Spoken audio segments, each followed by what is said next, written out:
நானும் மதுரக்காரன் தான்டா. Welcome to voice of Florians. இன்னைக்கு என்ன பேச போறீங்க? இன்னைக்கு நம்ம மனசுக்குள்ள ஆழ்ந்த மனசுக்குள்ள ரொம்ப நாளா ஏங்கிக்கிட்டு இருக்க ஒரு பெரிய தலைவர் நேத்து பயங்கரமா பேசியிருக்காரு. தாவேக்கால மாவட்ட செயலாளர் கூட்டம், புது செயலியை இறக்கி தமிழ்நாட்டு மக்களை இணைக்க போகும் கூட்டம், மூட்டைப்பூச்சியை கொள்ளும் நவீன மிஷின். அதான் இன்னைக்கு டைட்டிலே அதான். நம்மளுடைய கட்சியில சிறப்பான முறையில ஒரு ஆப்பை இறக்கியிருக்கோம். இந்த ஆப்பை நம்ம என்னென்ன முறையிலாம் யூஸ் பண்ணலாம், லொகேஷன் கூகுள் மேப் மாதிரிலாம் கிடையாது. இந்த மேப்ல என்னென்ன வழி காட்ட போறோம், கூகுள் மேப்லாம் கிடையாது. நீங்க நினைக்கிற மாதிரி ஊருக்குலாம் போட முடியாது. என்ன வழி, எப்படி அராஜகம் பண்ணுவோம், தங்கதுரை ஜோக்க போட்டு தான் ஆரம்பிக்கும். இந்த மீட்டிங் ஆரம்பிக்கும் போது இந்த மீடியாக்காரங்க இதை எப்படி நகர்த்தி கொண்டு போறாங்க அப்படின்னு பாத்தீங்கன்னா, விஜய் கார்ல ஏறுறாரு, ஏறி கார்ல டிராவல் ஆகுறாரு. கார்ல இருந்தே மாருதி நிறைய கார் வச்சிருக்காரு. ஏன் இந்த குட்டி கார்ல வரான்னு தெரியல. சிம்பிளிசிட்டியா இல்ல இவங்க கிறுக்கீங்க ஏதோ உடச்சு விட்டுருவாங்களா காருகளை? ஆமா, பாஞ்சிட்டாங்கன்னா ஸ்டீல்ல ரோட்ல இருக்க மரம் கம்பியவே உடச்சிடறாங்க, காரெல்லாம் உருட்டிட்டாங்கன்னா சிக்கல் ஆயிரும் அப்படின்ட்டு ரொம்ப நாளா ஒரு மாருதி சுசுக்கில சுத்திட்டு இருக்காரு.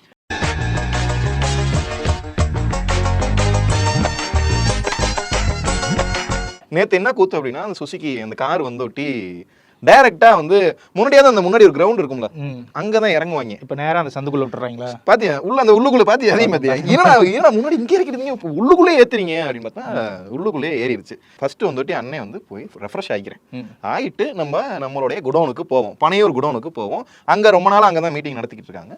பனையூர் குடோனுக்கு வருவோம் அப்படின்ட்டு வர வழிகள்ல கொள்கை தலைவரை ஒரு தடவை டச் பண்ணிட்டு போயிடலாம். அடிக்கடி அதை ஞாபகப்படுத்திட்டு ஏற்கனவே மாலை போட்டு இந்த இடத்துல போய் ஒரு பெரிய தலைவரா அவரே வீட்டுக்குள்ள வெளியே வர முடியாத காரணத்தினால் நாங்க கூட அதுக்குள்ளதான் இருக்கும் போல, வெயில் ஏன்னா வர வர ரொம்ப அநியாயம் பண்றீங்க, வெயில் படாம இருக்கணுங்கிறதுக்காண்டி டைரக்டாவே காரை உள்ள விடுறீங்களா?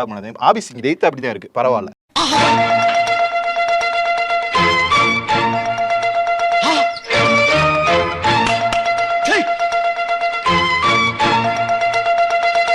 அதான் தலைவர்களுக்கு மாலையை போட்டு மரியாதை பண்ணிட்டு நேரா உள்ளுக்குள்ள என்ட்ரி ஆகுறாங்க. தமிழ் தாய் வாழ்த்து, அதுக்கப்புறம் அவங்களுடைய வாழ்த்து, அப்புறம் உறுதிமொழி. நாட்டை நாங்கெல்லாம் என்னென்ன பண்ண போறோம், சீரழிக்க போறோம்ன்றது அப்படின்னு ஜெய் ஒகேண்டா ஃபார்வர் மாதிரி உறுதிமொழிகளை எடுத்துக்கொண்டு அவங்க பண்ற அநியாயம் இருக்கே. நேற்று ஆரம்பிச்சாங்க நேற்று கூத்து. இந்த திமுக காரங்க என்ன பண்றாங்களோ அதை காப்பி எடுத்துக்கொண்டு ஆதவ போய் ஐடியா கொடுக்குற இடத்துல வச்சிருந்தா ஆதவோட ஐடியா எப்படி இருக்கும்? இவங்க ஓரணியில் தமிழ்நாடா திமுக காரங்க, இவங்க பேரணியில் தமிழ்நாடா? பேரணியில் தமிழ்நாடு. பேரணி என்னடா ஏதாவது மாத்தலாம். சரி ரைட், இது கூட போய் தொலையுது. இதுல நீங்க குடும்பத்தோட இணைஞ்சுக்கலாம். புசியை இறக்கி விட்டுறாங்க. இறக்கி விட்டு புசி என்ன சொல்றாரு அப்படின்னு பாத்தீங்கன்னா, 81 பேர் 80 அப்படின்னு சொல்லி புசி அவருடைய தமிழ்ல அழகா நேத்து இவ்வளவு பேரை இணைச்சிருக்காரு. இதுல 2 ஆப் நினைக்கிறேன். ஓ 2 ஆப்பா? 2 ஆப், ஃபேமிலி ஒன்னு, மை டிவிக்கு ஒன்னு. அது ஏதோ விபிஎன் கீது போடுற மாதிரி இல்ல? விபிஎன் ஏதாவது பேச விடுறான். இந்த ஆப்ல பாத்தீங்கன்னா டைரக்டா ஒரு மாவட்டத்துல இருக்க நிர்வாகிகள்ட்ட எல்லாம் பொறுப்பாளர்கிட்ட எல்லாம் விஜய் திடீர்னு நைட் 8 மணிக்கு மேல போன் அடிச்சு கேட்பாராம், இந்த மாதிரி என்ன பண்ணீங்க தொகுதியில, என்னென்ன பண்ணீங்க? அப்புறம் எதுக்கு ஆப்? அத பத்தி யோசிக்கவே இல்லையே. அதான் ஃபோன் நம்பர் இருக்கு. ஃபோன் நம்பர்லாம் நோட் பண்ணி வைக்க முடியாதுடா, ஆப்னா இருக்கும்டா. திருச்சி இந்த தொகுதியில யார் இருக்கா போடு. அப்படி திடீர்னு அவங்க நைட் 8 மணிக்கு மேல என்ன கண்டிஷன்ல இருப்பாங்கன்னு தெரியாது. 8 மணிக்கு மேல விஜயனா நான் உயிர் தானா, ஆனா பிள்ளையா நான் பாத்துக்கலானா, நீங்க தானே சிஎம். எந்த ரசிகர்களுக்குமே 8 மணிக்கு மேல போன் அடிக்காதீங்களே, எல்லாருமே அந்த மாதிரி தானே இருக்கும். சரி ரைட், வாழ்த்துக்களை தெரிவிச்சுட்டு வாழும் ஜேடியா வாழ்ந்துட்டு இருப்பாங்க, வாழ்ந்துகிட்டு இருக்காங்க. அதை ஏன் எல்லாத்தையும் அப்படி சொல்ல முடியாது. ஓ ஜேடி ரவுடி எல்லாம் கலந்துருக்காங்க. பாக்குறோம் நம்ம தான். பெண் நிர்வாகி இது வித்ததாகவும் அங்க ஜெயிலுக்கு தூக்கிட்டு போனதாகவும் கொலை குற்றங்கள்லாம் நிறைய பண்ணிக்கிட்டு இருக்காங்க. இப்ப கூட ரீசெண்டா ஒரு தண்ணியை போட்டு தாவேக்கா நிர்வாகி பொறுப்பாளர் பசங்களை பிடிச்சி அடிச்சிட்டு இருந்தாரு. இந்த ராஜ்மோகன் ஒரு ஓப்பனிங் ஸ்பீச் ஒன்னு கரெக்டா ஒரு தளபதி என்ட்ராகிறப்போ கொடுக்கணுமே, எதனத்தையாவது ஒண்ணு பேசணும்னு ஒரு பேசியிருக்காரு. என்னன்னா, கூட்டம் என்றால் இப்படித்தான் நடக்க வேண்டும் என்பதற்கு இந்தியாவிலேயே ஒரு வழிகாட்டியாக இருக்கக்கூடிய கட்சி தாவேகா. எனக்கெல்லாம் என் கம்ப்யூட்டர் இதுக்கு மேல இருந்தா என்ன, இல்லைன்னா என்ன தூக்கி போட்டு உடங்கடா. இப்படித்தான் நடக்க வேண்டும் என்று திட்டமிட்டு நடத்துவதில் முதன்மை கட்சியாக இருக்கக்கூடியது தமிழக வெற்றி கழகம் மட்டும்தான்.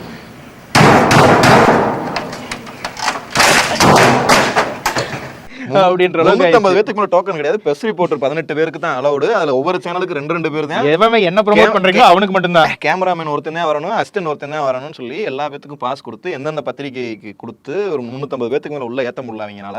சரி, பனையூருங்கிறது ஒரு கோட்டடா. அதுல வேற ஆனாவனா இப்ப நியூஸ்ல வேற அந்த பாட்டை கொடுத்துறாங்க. பின்னாடி பூரா இவங்க ஏதாவது வேற காமிச்சா நான் பரவாயில்ல, நல்ல போரிங் எல்லாம் போகுது. தலைமை கொடி பறக்குது, இந்த மாதிரி நல்லா போயிட்டு இருக்கு. இப்படி போயிட்டு இருக்க புசி இந்த மாதிரி நாங்க 2 லட்சம் நிர்வாகிகளை இதுல சேர்க்க போறோம். ஏற்கனவே சேர்த்தாச்சு. விஜய் எல்லா பேத்தையும் வந்து உட்காந்து அக்செப்ட் பண்ணியிருக்காரு. அது வந்து 2 லட்சம் ரூபாயை அண்ணன் வந்து அக்செப்ட் பண்ணியிருக்காரு ஷூட்டிங் ஸ்பாட்லயா? இல்லை அதுதான் சரி, எல்லாம் சரி ரைட்டு இப்படிதான் சொல்லுவாங்க, எல்லாத்தையும் சொல்றது தானே. அது கீழே இருக்க படைகள் ஏதோ பண்றாங்கன்னு வைங்க, மை டிவிக்கேவா என்னமோ ஒண்ணு. ஓகே, இதுல வந்து நீங்க அண்ணா வந்து திடீர்னு கான்டாக்ட் பண்ணுவாரு, திடீர்னு நேரடியாவே பேசுவாரு, மக்களிடையே நீங்கள் என்ன செய்து கொண்டிருக்கிறீர்கள் அப்படின்ட்டு அண்ணன் வந்து செய்வாருங்களா. அதாவது அவருக்கு எப்பெல்லாம் வந்து நானும் அரசியல்வாதி ஞாபகம் வருதோ அப்பெல்லாம் கூப்பிடுவாரா? அது வெளியே யாருக்கு தெரியாதா? சரி ரைட்டு, திடீர்னு அப்படியே அண்ணன் கூப்பிட்டாருன்னு வைங்களேன், அதையும் வீடியோ எடுத்து போடுவானுங்க இருக்குங்க. அண்ணன் கூப்பிட்டாரு, அண்ணா கால்ரா லவுட் ஸ்பீக்கர் போட்டு என்னப்பா என்ன போயிட்டு இருக்கு அப்படின்னு அந்த கூத்துகளும் நடக்கும். அடுத்து வந்து ஃபேமிலியில என்ன விஷயம் அப்படின்னா, குடும்பத்துல ஏதாவது ஒரு ரேஷன் கார்டோ ஆதார் கார்டோ வச்சு இணைச்சிக்கலாமா, இணைச்சிக்கிட்டா வந்து அம்மா அப்பா இருந்தா போதுமா, குழந்தைங்க சேர்த்து மொத்தம் 5 பேரு இல்ல கை குழந்தை முதல் கொண்டு சேர்த்துக்கலாம் இப்பவே. ஏய் ஃபேமிலினா இல்லன்னா அப்ப நீ கை கொடுக்கலாம் தான் தூக்கி போட்டுருவியா? இல்ல ஆல்ரெடி நான் ஒன்னு கேள்விப்பட்டேன், டிவிக்குள்ள சேரணும்னா பர்த் சர்டிஃபிகேட் இருந்தாலே போதுமா, ஓட்டர் ஐடி தேவையில்லையா? என்ன பேசிக்கிற அஞ்சலி லவ் பண்ண சக்தி அந்த காமெடியா? இல்லை அங்க என்ன பண்ணிருக்காங்க கேளு, மொத்த குடும்பத்தையும் இணைச்சிட்டா அந்த குடும்பம் வந்து ஓட்டு போட்டுரும். நம்ம வந்து ஒரு 2 கோடி பேரை மொத்தம் இருக்கிறது ஒரு 8 கோடி பேர், அதுல பாதி பேர் ஓட்டு போட மாட்டேங்கிறாங்க. நான் மொத்தத்துக்கே 60-70% ஓட்டு போடுறாங்க, அதுல 10% இருக்கையும் நோட்டாக் போட்டு விட்டுறாங்க. மீதி இருக்கிறதுல பெருசுகள் பாதியா வச்சிருக்கீங்க, ஒரு கட்சியில் வச்சிருக்காங்கன்னு நம்ம வந்து ஒரு 2 கோடி பேரை சேர்த்துருவோம். 2 கோடி பேர்னா வந்து ஒரு 30% ஓட்டு கணக்கு சொல்ற அப்படி. 30% எலெக்ஷன்ல இப்ப ஒரு 6 கோடி பேரும் 5.5 கோடி பேரும் ஓட்டே போடுறாங்க. அப்ப 30% கணக்கு கேட்கறாங்க. 30% பேர் நம்ம சேர்த்துட்டோம்னா நம்ம அவ்வளவுதான் வின்னிங் அப்படின்னு புசி வந்து இந்த கணக்கெல்லாம் சொல்லிடுறாரு. அடுத்து வந்து அந்த இம்ப்ளிமெண்ட் தலைவர் வந்து ஆதவ், அவர் தானே இது சிடிஆர் நிர்மல்குமார் அவங்கலாம் வந்து பெரிய தலைவர்ல. அந்த இன்னொருத்தர் ஐடி சார்ந்த ஒருத்தர் இருப்பாரு, ஐடி ரைடி சார்ந்த ஒருத்தர், அவர் பேர் என்ன ராமகிருஷ்ணன் ஏதோ பேரா போய் தொலைங்கிறான், அவன் வச்சுக்க மாட்டேன் வயசா என்ன சொல்லிட்டு இருக்காரு. புசி முடிஞ்சதுக்கு ஆதவ் வந்து நம்மள் இங்கே பல விஷயம் பண்ணின்னு இருக்கோம், அந்த விஷயங்களை நம்ம எப்படி பண்றோம் என்று ஜெயித்து காட்டுவோம். உலகத்தின் முகம் ஏதாவது புரிஞ்சுச்சா? இல்ல உலகத்தின் முகமா இத்தனை நாளா தமிழ்நாட்டோட முகம் சொல்லிட்டு இருந்தானுங்க, இன்னைக்கு உலகத்தோட முகமாவே தலைவர் இருக்காருன்னு சொல்றானே. டாம் குரூஸ் கருத்து எங்க அண்ணன் தான் சொல்லிக்கிட்டு இருக்காங்க. சரி ரைட், அதெல்லாம் விட அதெல்லாம் ஏதோ பண்ணிட்டு போறாங்க. அவர் வந்து சொல்றாரு, இந்த செயலி வந்து ஒரு நொடியில் 18,000 பேரை வந்து ஆட் பண்ணுமா, ஒவ்வொரு நொடிக்கும் 18,000 பேர். எனக்கு தெரிய உலகம் ஃபுல்லா இருக்க பேரை வந்து ஒரு 2-3 நாளுக்குள்ள ஆட் பண்ணிடுவானுங்க. ஒரு முடிவோட தான் இருக்கானுங்க. ஏன்னா தாவேகா நிர்வாகி பூரா ஸ்டிக்கர் எடுத்துட்டு என்னென்ன அநியாய ஃபேமிலியை பூரா இணைக்க போறாங்க. ஆல்ரெடி ஒரு பாட்டி காரி துப்பிச்சேப்பா, வீட்டு பூட்டிட்டு தூங்கிட்டு இருந்த நேரத்துல கொண்டு வந்து ஸ்டிக்கர் ஒட்டி விட்டு போயிட்டாருங்க. அப்புறம் ஆதவ் வந்து என்ன சொல்றாரு அப்படின்னா, எங்களுடைய இது வந்து ஆணி வேரும் அடித்தளமும் நாங்க எங்க போட்டிருக்கோம் தெரியுமா, ஆனா இவனுங்க 1977 அண்ணா வந்து அதையே பேசுறானுங்க, ஒரு மாதிரி போகுது. சரி ஆதவ கூட விடுங்க. அடுத்து வந்து இந்த ராஜமோகன், அடுத்து அப்படியே இதுக்கு இடம் நடுவில் வந்து ராஜமோகன் வர புனை சுருட்டுகளை எக்ஸாம்பிள்ஸா ஏதாவது போட்டுக்கிட்டு அதுக்கு ஒரு வாட்ச் கதை ஏதோ சொன்னா அப்படின்னு நினைக்கிறேன். வாட்சுக்கு சதுரங்க வேட்டையில போய் இந்த வாட்சை வித்துட்டு வாங்க, அவன் நல்ல கதை சொல்லுவாங்க, அவங்க நல்ல கதை சொல்லுவாங்க அப்படின்னு. அவனை பத்தி உங்களுக்கு எல்லாம் தெரியாது. தமிழ் வாத்தியாரு கதை சொல்லி அப்படி தாண்டா இருப்பாங்க. இப்ப நம்ம சொல்லலையா, நம்ம பேசலையா, நம்ம பேசுறது கதை மாதிரி தான் சொல்லிக்கிட்டு இருக்கோம். Story explain the story, vlog about டிவிக்கேவா. சரி இதை விடு, அது வந்து கதை சொல்லும் போது என்ன சொல்றாரு, ஒரு ஊருக்குள்ள யாருமே வாட்ச் கட்டலையா, ஒருத்தன் போய் அந்த ஊருக்குள்ள வந்து இந்த ஊர்ல எவனே வாட்ச் கட்டல, நம்ம இந்த ஊரை ஏமாற்ற முடியாது, நம்ம வேற ஊரை பார்ப்போங்கிறான். இன்னொருத்தன் போய் அண்ணா இந்த ஊர்ல தானே வாட்சே கட்டாம இருக்காங்க, நம்ம அந்த வாட்சோட முக்கியத்துவத்தை சொன்னோம்னா ஏமாத்தி போடலாம்னே அப்படின்னு சொல்லி அந்த ஊருக்குள்ள நம்மதே வாட்ச் கடை போட்டோம்னா நம்ம வந்து வாட்சா விட்டுறலாம், நம்ம வேற லெவல் பண்ணிடலாம் அப்படின்னு சொல்லி ஒரு எக்ஸாம்பிள் ஸ்டோரி சொல்றேன். எனக்கு அந்த சதுரங்க வேட்டை ஞாபகம், அதேதான் எனக்கும் வருது. இல்ல அவனே சதுரங்க வேட்டை தான் எடுத்துருப்பான் போல, இந்த வாட்சை கொண்டு கொடுத்து வித்துட்டு வா, இது 450 ரூபான்னு சொல்லு. அது மாதிரி நீங்க வந்து நல்ல பிட்டுகளை மக்களிடம் போட்டா மக்கள் வந்து ஏமாந்து போயிடுவாங்க. எல்லாம் கிழிச்சிட்டு முதுகுல பின்னாடி கிழிச்சிட்டு டவுசரோட அலைஞ்சிட்டு இருக்காங்க. இல்ல பூரா பேரும் அங்க பூரா பேரும் சைக்காயி எக்ஸ்ட்ரீமா ஜென்மோடு போய் இப்ப கிறுக்காயிட்டாங்க பாதி மக்கள். தெரிஞ்சு இந்த இதுல அவங்களோட முழக்கம் இருந்துச்சா? முழக்கம்னா அவங்களோட கட்சியோட ஒரு முழக்கமே வச்சிருக்காங்களே, மேல ஏறாத தம்பி இறங்க தம்பின்னு. இல்ல இது அதனால பிரச்சனை. ஓகே, இதெல்லாம் துப்பாக்கி சுட்டுருவாங்க உள்ளுக்குள்ள என்ன பண்ணா அப்படிதான் இருந்துச்சு. இது குட்டியா வந்து ஒரு மாதிரி பயங்கரமா தான் இருந்துச்சு. இப்படி எல்லாம் போயிட்டு இருக்காங்க. அடுத்ததாக விஜய் அண்ணன் வந்து என்ட்ரி பண்றாரு. விஜய் அண்ணன் வந்து என்ட்ரி பண்ணோட்டி ஒரு குடும்பங்களை கூப்பிட்டு குடும்பத்தை வந்து மாத்துறாராம். அதுக்கு என்ன சொல்றாங்க அப்படின்னா, அந்த குடும்பத்துல வந்து செம காமெடியா தான் ராஜமோகன் வந்து பேசிக்கிட்டு இருக்கும் போது அந்த குடும்பத்தை ஏய் நிப்பாட்டு பேச சொல்லு அப்படின்னு விஜயே கொண்டு போய் விட்டுட்டு வராரு, நீங்க பேசுங்க அப்படின்னு. இன்று இந்த குழந்தையின் கண்ணீரை துடைத்தார், நாளைக்கு தமிழ்நாட்டின் கண்ணீரையே துடைப்பார் வெற்றி தலைவர் தளபதி. கண்டிப்பா இது வந்து உலகத்துல யாரும் இதுவரைக்கும் செஞ்சது மனசாட்சியே இல்ல. அண்ணன் இனிமே இந்த மாதிரி தலைவரை நான் பார்த்ததே இல்ல, இவர் தான் எனக்கு தலைவர், ஃபீஸ் கட்டுறேன்னு இருக்காங்க, ஃபீஸ் கட்ட சொல்லிருங்க, நாங்கள் குடும்பம் ஓட்டு போட்டுறோம் அப்படின்னு சொல்லி ஒரு குடும்பத்தை வந்து சரி ரைட்டு ஏதோ உதவி செய்யறாருன்னு சந்தோஷம் தான்டா, உதவி செய்யறாங்க, ஆனா இவரை பேச விடு அப்படின்னு, நீ பேசு அப்படின்னு படத்துல காசு கொடுப்பாங்க இல்ல அந்த மாதிரி அப்படின்னு நீ பேசினா கொஞ்சம் இன்னும் இறக்கமா இருக்கும், மக்கள் எப்படி நம்புவாங்க. இதெல்லாம் வந்து அந்த காலத்து டெக்னிக்.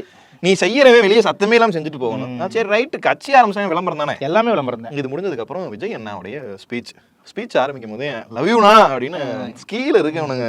சரி ரைட்டு, தின்றுவாங்க போல நம்ம அப்படியே. எவ்வளவு அஜித் படத்துக்கு ரோட்ல இருந்து தகராறு பண்ணி தலைவா தலைன்னு கத்தி ரோட்ல செருப்படி வாங்கியிருப்போம். அதெல்லாம் இருக்கும்ல அவனுக்கு. அது மாதிரி அவனுக்கு ரூமுக்குள்ள விட்டுட்டாங்க. இதுல என்னன்னா அவர் பக்கத்துல போனோடனே அந்த குழந்தை அழுக ஆரம்பிச்சிருச்சு. உடனே இன்று இந்த குழந்தையின் கண்ணீரை துடைப்பவர் நாளைக்கு தமிழகத்தோட கண்ணீரை துடைப்பாரு அப்படின்னு. அழுததே உன்னாலதானடா, நீ பக்கத்துல போகாம இருந்தது அந்த குழந்தை செவனேன்னு இருந்திருக்கும். அப்படிதான் தமிழ்நாட்டை அழுக வைக்க போறாரா, அழுக வைக்க போறாரா இல்ல என்ன பண்ண போறாருலாம் தெரியல. மொத்தத்துல இவனுக்கு நாசம் பண்ண போறாங்க, அது வேணா தெரியுது. இல்ல அதை விட அடுத்து வந்து விஜய் அண்ணா உள்ள ஓனோட்டி நம்ம புரட்சி கட்சி இந்த மாதிரி திடீர்னு நம்ம எழுதுற கட்சி தான் வந்து சாட்டை எடுத்து நாட்டை திருத்துற கட்சி தான் வந்து அப்படின்னு சொல்லி கடைசி வரைக்கும் படம் டைலாக மாத்துறதே இல்ல. இல்ல இந்த மாதிரி திடீர்னு கிளம்புற கட்சிகள் தான் வந்து ஹிட் அடிக்கும் அப்படின்னு எந்த கட்சியை சொல்றாரு அப்படின்னா அண்ணா நடத்தினார்ல அந்த கட்சியை சொல்றாரு. அண்ணா வந்து திடீர்னு வந்து ஹிட் அடிச்சாராம். அண்ணா என்னென்ன பண்ணாரு, இவங்க மொத்தம் தம்பி இது சொல்லியா உண்ட மக்களுக்கு மொத்தத்துக்கு இவங்க ஒரு 5-6 மீட்டிங் போட்டிருக்காங்க, ஒரு மாநாடு போட்டிருக்காங்க, சேலத்தில் ஒரு மீட்டிங் போட்டிருக்காங்க, நடுவில் ஒரு 3 இந்த விகடன் ஃபங்க்ஷன், மொத்தத்துக்கு இவங்க 7 ஃபங்க்ஷனும் 8 ஃபங்க்ஷனும் தான் அட்டன் பண்ணியிருக்காங்க. இப்போ பனையூரில் ஒரு 5-6 கூட்டம் போட்டிருக்காங்க. மொத்தத்துக்கு அதிகபட்சம் கூட்டம் 10க்குள்ள தான் இவங்க ஃபங்க்ஷனே வச்சிருக்காங்க. ஒரு பேசியிருக்காங்க. இதுல தலைவர் வந்து மொத்தத்துக்கே ஒரு 2-3 இடத்துல போயிருக்காரு. ஷூட்டிங் போறப்ப விமான நிலையத்துல கூட்டத்தை கூட்டிட்டாங்க. வீடியோ காலில் வருவார். வெளியே போனது கோயம்புத்தூர் மதுரையில இது போனது ஷூட்டிங் போறப்ப எடுத்த ரோட் ஷோன்ட்டாங்க கூட்டம் கூடவும். கோயம்புத்தூருக்கு ஓகே, ஒரு கோயம்புத்தூர் ஒன்று, இந்த மாநாடு ஒன்று, மொத்தத்துக்கு 11-12 வெளியே வந்திருக்காங்க இவங்க. அதுக்குள்ள வந்துட்டு 1977 அண்ணா எப்படி ஆட்சியை பிடிச்சாரோ அதே மாதிரி நாங்க ஆட்சியை பிடிக்க போறோம். இந்த மாதிரி திடீர்னு வர கட்சி தான். அவங்க எவ்வளவு மீட்டிங் போட்டிருப்பாங்க, எவ்வளவு பேர்த்திட்ட போய் ரோட்ல இறங்கி நடந்து என்னென்ன பேசியிருப்பாங்க. அதுக்கு முன்னாடி அந்த இயக்கம் எத்தனை வருஷமா அரசியலுக்குள்ள வராம போராடிட்டு இருந்தாங்க, வெளியே நின்று போராடிட்டு இருந்தாங்க. இதுல அதுவரை கடைசியா அண்ணாவின் வழியிலே நாங்கள் அப்படின்னு சொல்லிட்டு மக்கள்கிட்டே போய் மக்களாகவே வாழு. சரி, அப்பயும் அவங்களோட கொள்கை தலைவர்கள் அண்ணா இல்ல? கொள்கை தலைவர் அங்க அஞ்சு சிலை தான் வைக்க முடியும். ஓ, இங்க வந்து பெரியாரு, இங்கிட்டு காமராஜர், இங்கிட்டு 2 லேடிஸ் அவங்க, அப்புறம் இங்கிட்டு ஒருத்தர் இருப்பாரு அவ்வளவு, அம்பேத்கர். அப்ப கொள்கை தலைவர் விட்டுட்டாங்க. அண்ணா வந்து ஏற்கனவே 2 கட்சி அண்ணா யூஸ் பண்ணிட்டு இருக்கோம்ல, அப்ப அப்படித்தான் இருப்பாங்க. அண்ணா வந்து உங்களுக்கு கொள்கை தலைவரா வேணாம், ஆனா அவரை மாதிரி நாங்க ஜெயிப்போம். அவருடைய கொள்கை வேணும். சின்ன பசங்கலாம் அப்படித்தான்டா, அப்பாவே ஹீரோ நினைச்சிட்டு குழந்தைய வாழ்ந்துட்டு இருக்கோம். அப்பா பின்னாடி என்னென்ன அடி வாங்கியிருப்பான்னு அந்த குழந்தை வளர்ந்ததுக்கு அப்புறம் தானே தெரியும். அது மாதிரி அவருடைய வழியிலே சேர்ந்து வீடு வீடா தெருவா நாங்க வீட்டுக்குள்ள போய் எல்லா பேத்தையும் கேன்வாஸ் பண்ண போறோம். கடிச்சு வைக்காம இருந்தானுங்கன்னா சரி, கடிச்சு சார் வெயிலை கூட்டம் வந்து ஆக்டிவிட்டிஸ்லாம் அப்படிதாங்க இருக்கு. 2026 ஆட்சியை பிடிச்சிருவோம்னு ஒரு குறிக்கோளோட இருக்காங்க. இல்லப்பா, அவங்க மென்டலி கற்பனையில தான் இருக்கானுங்க. எனக்கு தெரிஞ்சு கீழ் பக்கத்துல வந்து 2024 அட்மிஷன் அதிகமாகும் நினைக்கிறேன். இன்னொன்னு சொல்ல முடியாது, இவங்களும் சொல்ல முடியாது. ஏதாவது போட்டு விட்டாங்கன்னு ஒரு 5-6% கிடைச்சிருச்சுன்னு இவங்க அநியாயம் தாங்க முடியாது. சென்சார்ஜ் கோட்டையை எங்களுதான்ருவானுங்க. KGF இதை போட்டு விட்டு சரி ரைட். இந்த வீடியோ பார்த்துட்டு நிறைய பேர் கத்துவானுங்க, கதறுவானுங்க. அதுக்கு என்ன பண்ண முடியும்? உண்மையை சொல்லும் போது கீழே வந்து கத்துங்கடா, கீழே வந்து கத்துங்க, நாங்க படிச்சுக்கிறோம். நீ அதான் ஏன் படிக்கிற, அடுத்த சோப்போம் வேலையை பார்ப்போம், வேற வேலை இல்லையா? சரி, இதை விட அதான் அண்ணன் வந்துட்டு சொல்லும் போது இந்த மாதிரி இவ்வளோ பேரை நான் இணைக்க போகிறேன், நான் இனிமேல் வந்து இந்த கட்சியை வந்து கரெக்டாக நடத்த போகிறேன், எலெக்ஷன் நெருங்க போது நான் வந்து வீதி ஊடா ஊர் ஊடா அது தனி திருவிழாடா அப்படின்னு அண்ணே வந்தாலே திருவிழாடா அப்படின்னு அண்ணன் இதை ஃபுல்லாக சொல்லியிருக்காரு. நான் அண்ணன் கண்டிப்பாக வருவார். அதுக்கப்புறம் அந்த குழந்தை ஒரு குடும்பத்தை வந்து அப்போதே கண்ணு முறையே மாற்றினது இதெல்லாம் நல்ல நல்லபடியாக நடந்துச்சு. மாவட்ட செயலாளர் கூட்டத்தில் இவங்க என்ன முடிவு பண்ணாங்கன்னு தெரியல. ஒரு ஆப்பை வந்து இன்ட்ரடியூஸ் பண்ணியிருக்காங்க. இது தொட்டுட்டோம்னா வந்து நீங்க வந்து எங்க வீட்டுல வந்து சேர்ந்துருவீங்க. என்ன அடுத்து ஓட்டு போறதுக்கு மிஷின் கொண்டு வராம இருந்தாங்கன்னா தாவேக்கு தனியா இதுல ஓட்டு போடுறது டிவிகே ஓட் மிஷின் அப்படின்னு சொல்லி ஒண்ணு கொண்டு வராம இருந்தாங்கன்னா பெரிய விஷயம்.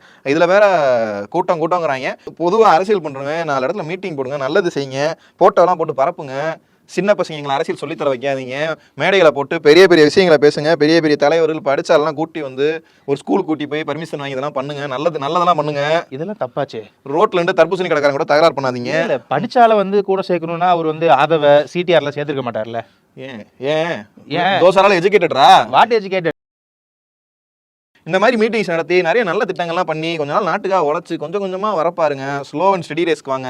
சரி ரைட்டு, இவங்க அப்படித்தான் ஹாலிவுட் படம் மாதிரி ஒரே சீன்ல தான் வந்து இவங்க தனி விமானத்தில் போகிற ஒரு அப்படிதான் சல்லுன்னு பரப்பா அப்படி வேற ஒன்றும் இல்லை. விஜய் அண்ணாவுக்கு இந்த தாவேகாவின் சார்பில் வாழ்த்துக்களை தெரிவிச்சுக்கோம். மீண்டும் சொல்கிறோம், தூக்கத்திலிருந்து எந்திரிச்சுக்காங்க. நீங்களே அப்படி நினச்சிக்கிறீங்களா? ஒரு வேளை சொல்லுவாங்களா லேண்ட் ஆஃப் உட்டோப்பியான்னு ஒரு விஷயம் சொல்லுவாங்க. அப்படின்னா என்னன்னா, நிஜ வாழ்க்கையில் நடக்க முடியாத விஷயத்தெல்லாம் ஒரு கனவு வாழ்க்கையில் வாழ்வாங்க.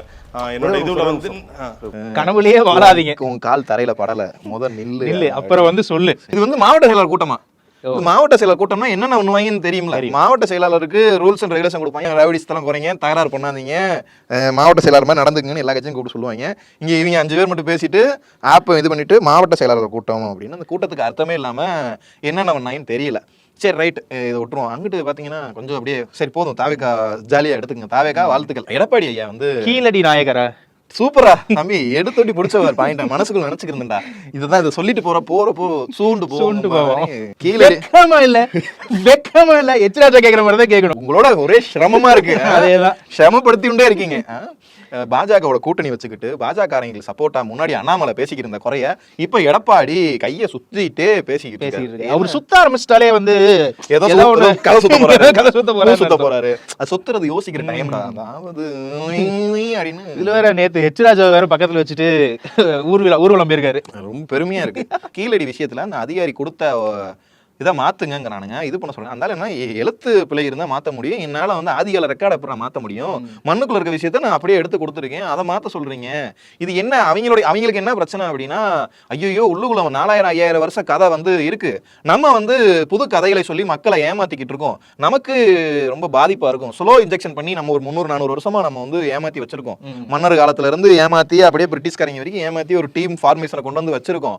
இப்போ வந்து இவங்க வந்து மண்ணுக்குள்ள தோண்டும் போது தமிழர்கள் வந்து அறிவாளிங்கிறது 4000 வருஷத்துக்கு முன்னாடியே இவங்க அறிவாளியா இருந்திருக்காங்க, இந்தியாவில இவங்க வந்து ஒரு அறிவாளியா இருந்திருக்காங்க அப்படிங்கிறது எல்லா ஊர்லயும் தோண்டு வர்றது கிடைக்கும்ல.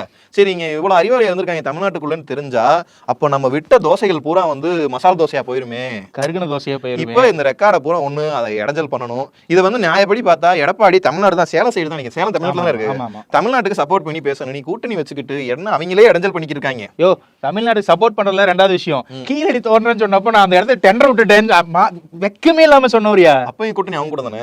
ஆமா, அப்பயும் அவங்க கூட தான் கூட்டணி சொல்றதானே கேட்போம். மேலிடத்தில் சொல்வதை கேட்டுக்கொண்டு நமக்கு என்னப்பா பிரச்சனை, நம்ம ஒன்றும் வேலை ஒன்றுன்னு போயிட வேண்டியதான் அப்படின்ட்டு இப்படி வந்து எடப்பாடி பேசுற அப்படியே உட்காந்துட்டு இந்த மாதிரி மாத்தி தர சொன்னா தர வேண்டியதானே, என்ன தப்பா சொன்னோம், ரெக்கார்டை மாத்த சொன்னோம், இதுல என்ன பிரச்சனை இருக்கு? அத பட்டு மடாமி சொல்றது நம்ம கண் கூட அப்படியே தெரியுது. அதான் அது எப்படின்னா, இவங்க என்ன கொடுத்தாங்கன்னு தெரியல, அவங்க என்ன கேட்டாங்கன்னு தெரியல, இதெல்லாம் ஒரு ஆய்வு பண்ணணும். திருப்பி நீங்க என்கிட்ட கேட்காதீங்க, எனக்கு மேட்ரு தெரியாது, என்கிட்ட மேல வந்து கூப்பிட்டு அந்த ஆளை வந்து உங்களுக்கு சொன்னாங்க, நான் உங்களுக்கு அது சூப்பர் பாயிண்ட்ரா. My role is that. இல்ல எனக்கு தெரியாது, என்னமோ பேசிக்கிட்டு இருக்காங்க, எனக்கு அது எதுவுமே தெரியாது, நான் முதலமைச்சர் வேட்பாளர். இன்னொன்னு இங்க ரொம்ப குறிப்பிட வேண்டியது என்னன்னா, இவர் ஆட்சியில கீழடி தோணுதுன்னு சொல்றாரு, எல்லாமே பண்ணுன்னு சொல்றாருல, முதல்ல இப்பதான் கீழடி போயிருக்காரு. அது அந்த பஞ்சாயத்துக்கு போனதுரா, இளவு குட்டி வரதுக்கு போனது. அப்ப அட்லீஸ்ட் இப்பயாவது தோணுச்சு கீழடின்ற ஒண்ணு பாத்துட்டு வருவோன்னு. விடுங்க, இது எடப்பாடி இப்படி போயிட்டு இருக்க வந்து அந்த அந்த அதிகாரி வந்து சொல்லிட்டு போயிட்டாரு, இப்பெல்லாம் செய்ய சொல்றாங்க, நான் வந்து என்னோட இதெல்லாம் மாற்ற சொல்றாங்க, அதெல்லாம் மாற்ற முடியாது, கொடுத்துட்டு வேணா அது பிடித்திருத்தவன தான் பண்ணித்தரேன், எழுத்து பிழைக்கு தான் பண்ணித்தரேன், அங்க உள்ள இருக்கிற ரெக்கார்ட்லாம் மாற்ற முடியாது, இன்னும் நிறைய விஷயங்கள் வரும். தமிழர்கள் வந்து தமிழர்கள் தொன்மை பயங்கரமா இருக்கு. இவங்க அப்பயே பல வேலை பார்த்து வச்சிருப்பாங்க, இவ்வளவு இவங்க நடுவில் ஒரு 500 வருஷம் முட்டாளாக்கிறாங்க போல, இல்லாட்டி இவங்க யூஎஸ் மாதிரி இருந்திருப்பாங்க. Right, okay. இதுல வேற எழுச்சி பயணம், எங்க பார்த்தாலும் பேரலைங்கிறாரு. அப்படி பேரலை போறவங்க கிட்ட சும்மா கேட்டாங்க, என்னக்கா சேலம் நல்லா இருக்குன்னு கேட்டா, ஆமாப்பா சேலை 200 ரூபா பணம்லாம் கொடுத்தாங்க, நாங்களும் கூட்டத்துக்கு வந்துட்டோம் அப்படின்னு அந்த அம்மா போட்டு உடச்சிட்டு போயிருச்சு. பேரலைனா அப்படி இப்படிதான் இருக்கும், ஏதாவது கிஃப்டா, ஏன் நீ ஏன் தவறா பாக்குற? அன்பளிப்பா, அன்பளிப்பு காசு கொடுக்குறாங்க, எழுச்சி பேரணி அன்பளிப்பு அப்படி வச்சுக்கலாமா? எழுச்சி பேரலி அன்பளிப்பு எழுச்சி பேரணி, அந்தி கூபம், அந்த மாதிரி. சரி, முடிச்சுக்கலாம், ரொம்ப போரிங்கா போயிட்டு இருக்கு, போற போக்குல ஏதாவது பேசி விட்டு போகுண்டு. ஓகே, நீ ஷோ முடி பாஸ். வீடியோ பார்த்து எல்லாரும் லைக் பண்ணுங்க, ஷேர் பண்ணுங்க, கமெண்ட் பண்ணுங்க, சப்ஸ்கிரைப் பண்ணுங்க. ஒரே குஷியா இருக்கீங்க, ஜாலியா இருக்கேன் டிவிக்கு பத்தி பேசணும். நானும் மதுரக்காரன் தான்டா.